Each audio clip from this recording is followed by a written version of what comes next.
You are listening to the Prosperous Law Podcast. Learn how to reduce stress, have more time, and make more money. Come on in.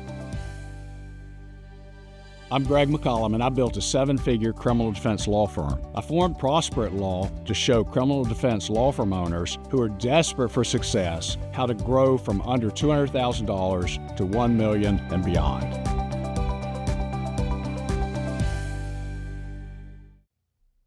Hi, Greg McCollum here with another edition of Prosperous Law Podcast.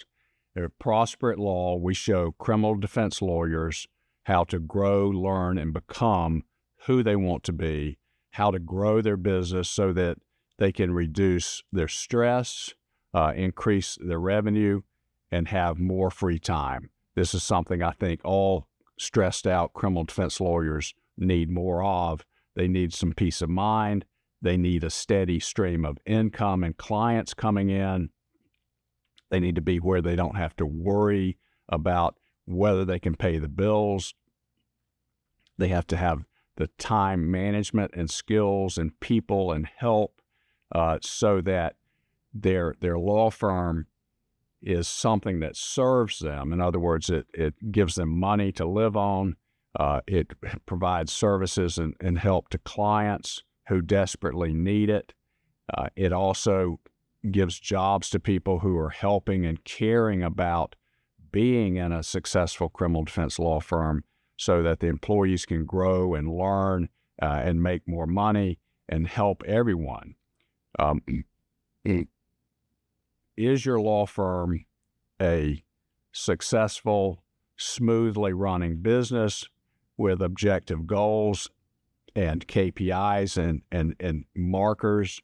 And is your law firm, is it improving? Is it declining? Or is it going sideways? Are you doing anything different each year?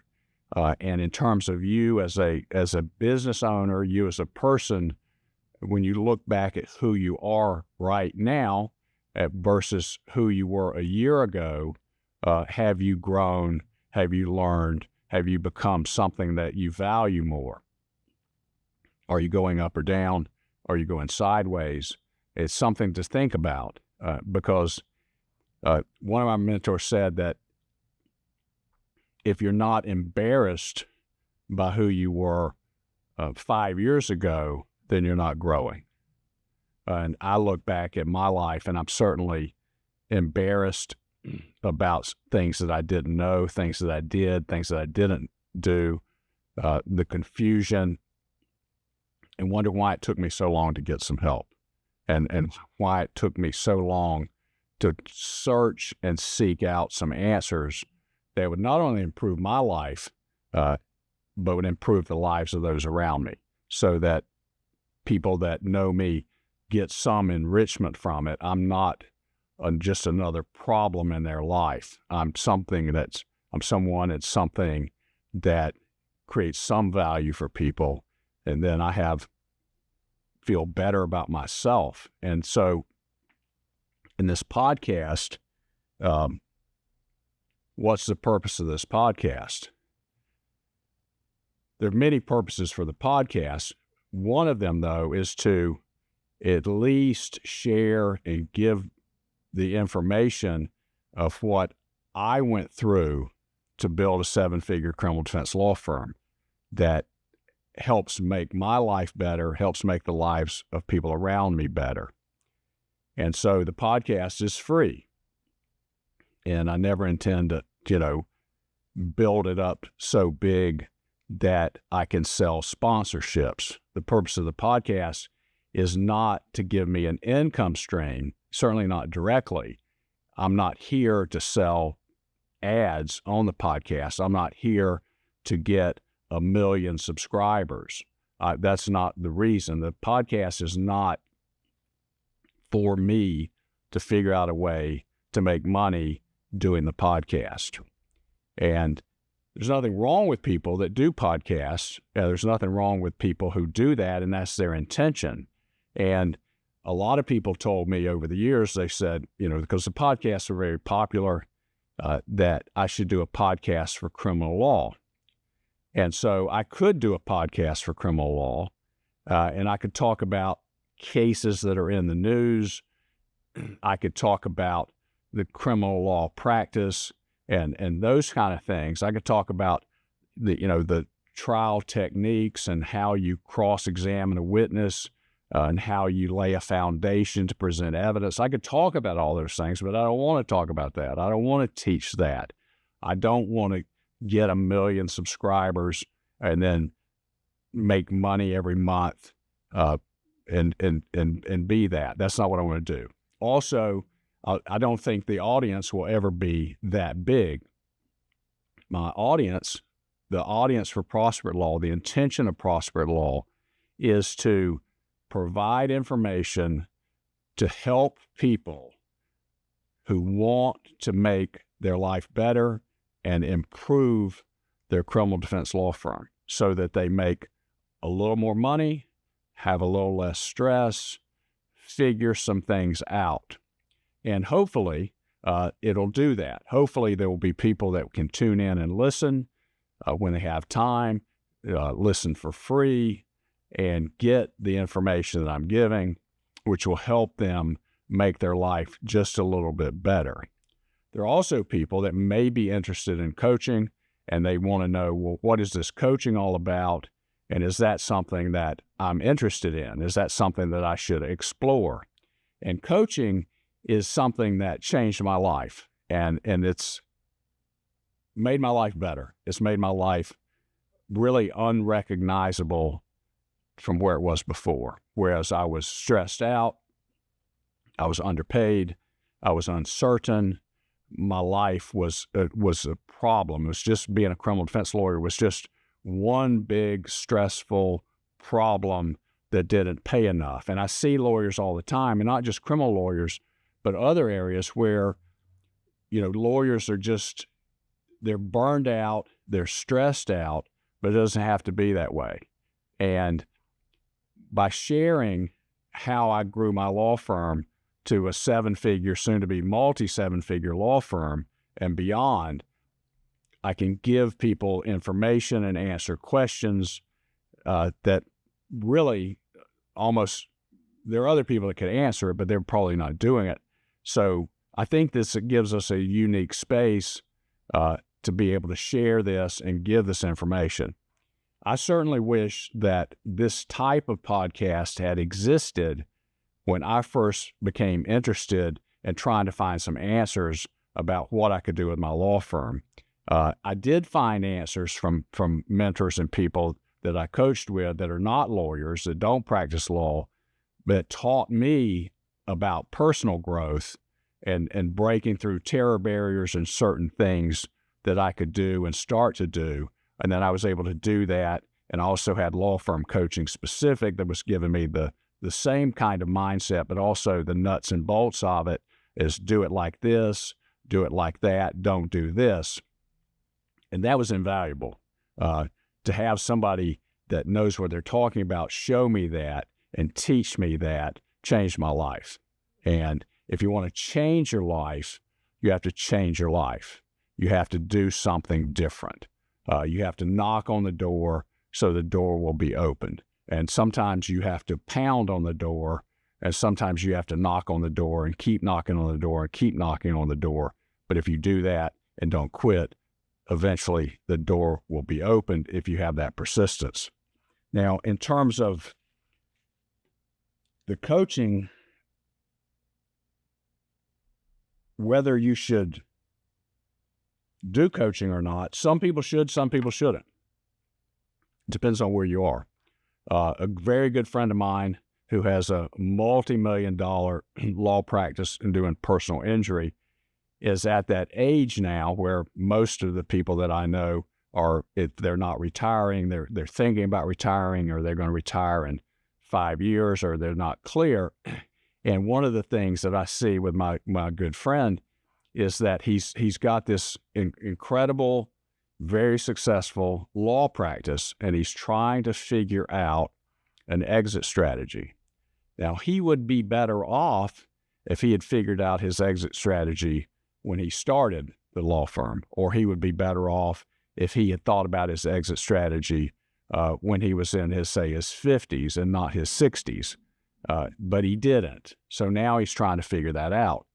And so in looking at him and talking to him, because now he's starting to look around and search out, and he's starting to stumble upon some different law firm coaching programs and things that are good, that he's trying to figure out, is he going to go to this seminar? What's this about? With him, he's got a couple of choices, but one of which is if you have, 1,000 personal injury cases pending, and you got, 7 lawyers that work them, you can just implode the law firm. Those lawyers can take those cases. You can work out the fee share of the cases. When those cases settle, you get a check, even though even though you're no longer practicing law. Okay, so that's a strategy. Another strategy would be to sell the law firm. But to sell a law firm, you need a law firm business. And if you have something that's chaotic and not well run and not well managed and not well defined with policies and procedures that someone else can read and replicate, then selling the business, it may be impossible.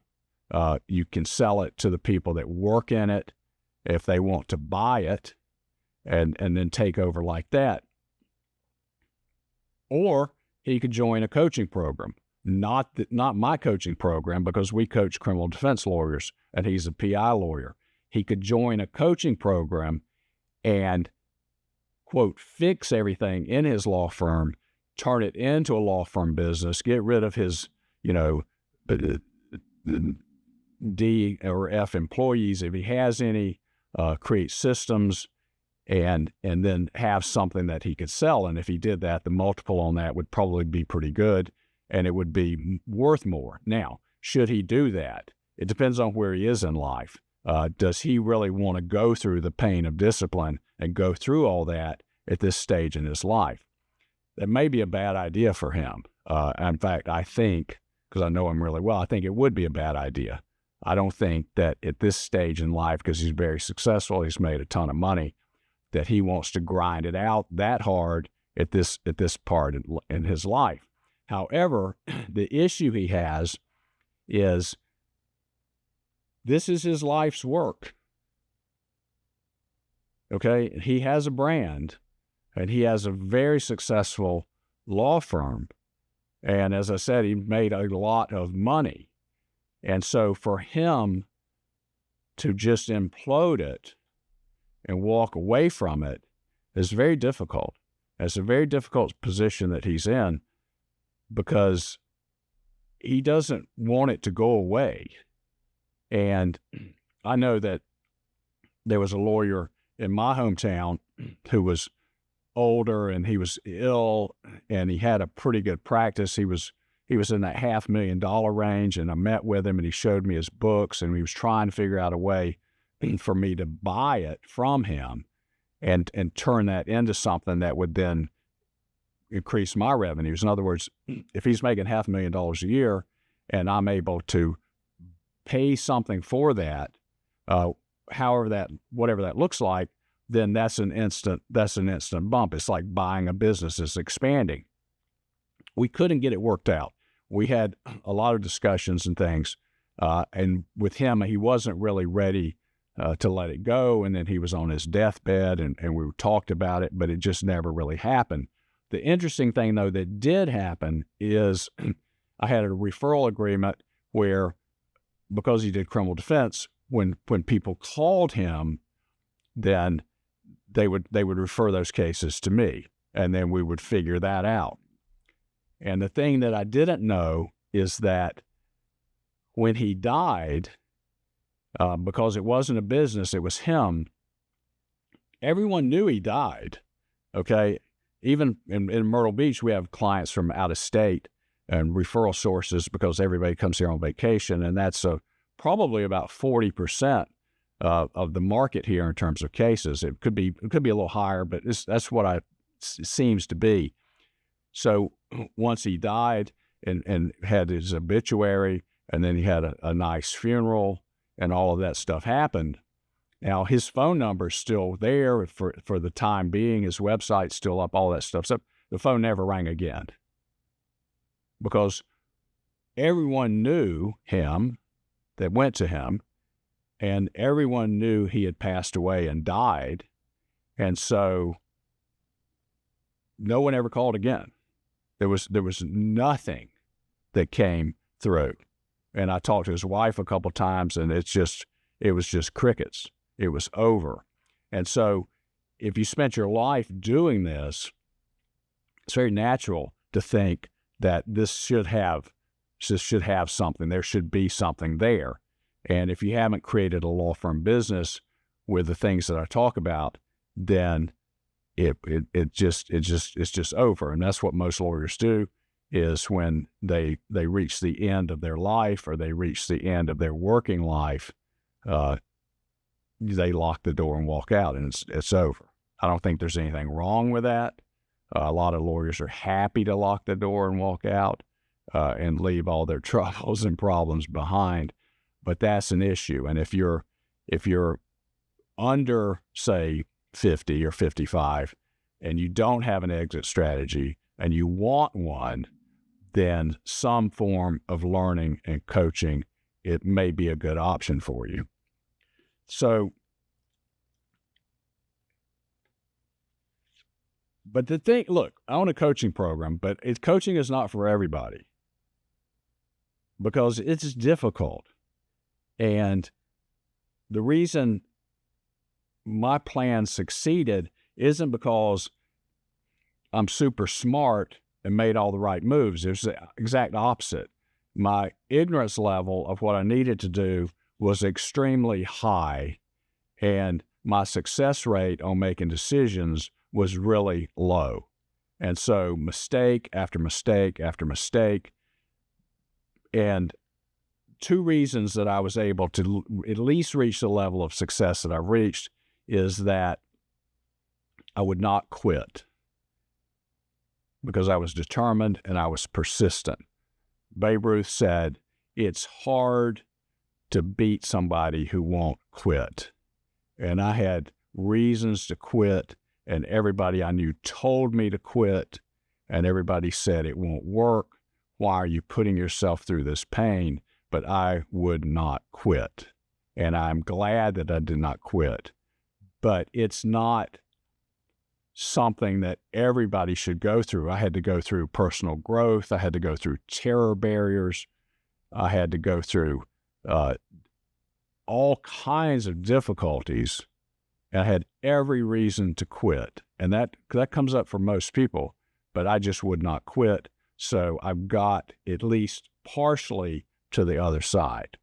So if somebody's not determined and willing to go through discomfort, because it takes discomfort. There's a saying that to do this or something like this, you have to become comfortable being uncomfortable. And I have become so comfortable with being uncomfortable for so long that I'm not even uncomfortable anymore.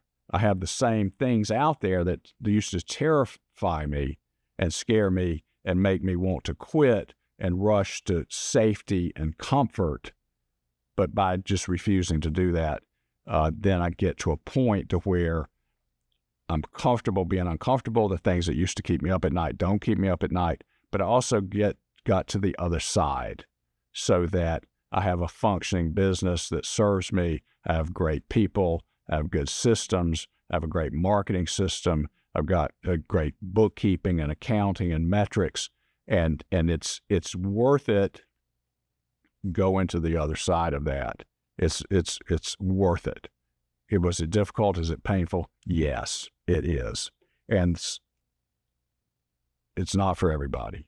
And if you decide that you want to start coaching, then take some time and think about it and think about whether or not you really want to put in the time and the work. And that depends on where you are, what you want to do, what your time horizon is, and all of that. So that's something that I would encourage anybody to carefully consider, because if you join a coaching program and it's, quote, too hard and you quit, then that just makes you feel worse because you just quit. So you have to be determined. Now, some of the things that I want to talk about, and these are just some ABCs of law firm, and things that seem really simple to me now, but did not seem simple at the time. As soon as you try to market your business, the first thing everyone tells you is you have to have a website. So in terms of having a website, other things people tell you is that you have to have content. You have to put content on your website. And so how do you do that? And for a website, you've got the website builder, the person that builds the website.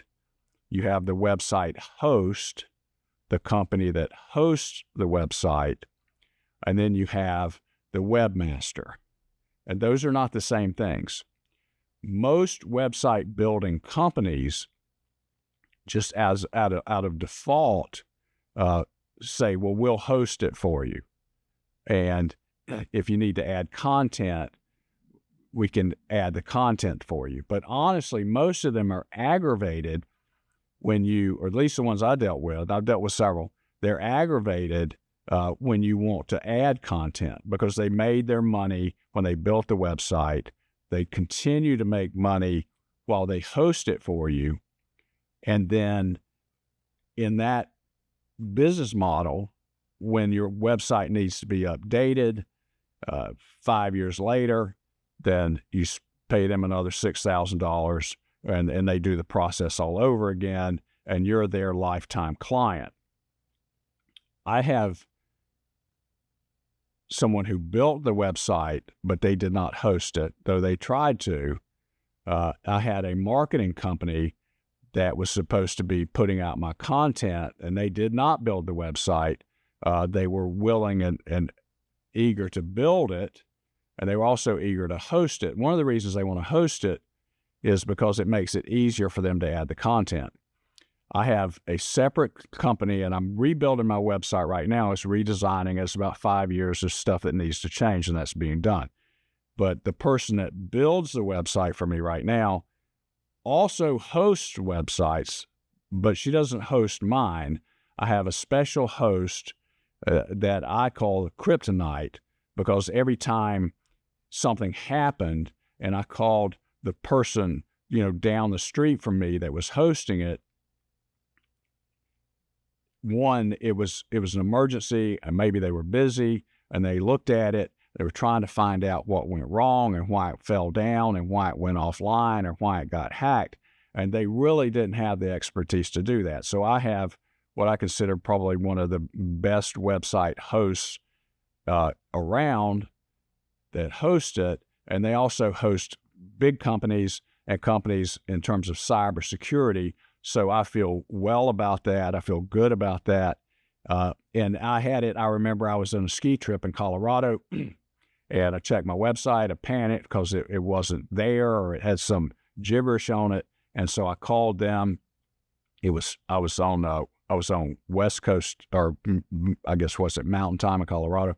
So of course it's Friday, 4:45 on a Friday. I'm in a full-blown panic because literally my business is going to, in my mind, shut down, because there's no way for me to acquire clients. So I'm on the phone with them. This is fixed in 15 minutes, fixed. And then they told me what the problem was, and it was something that I had done and not given to them, or there was another part of it that somebody had worked on and screwed it all up and created that weakness in it. So they fixed it. So that's my website hosting company. And I told the marketing companies, they're like, well, we can't do this for you if we don't host it. And I said, well, then you're not doing it for me, because I'm not changing. And then no one ever told me, okay, and I went to a lot of seminars, no one ever told me that I needed a webmaster.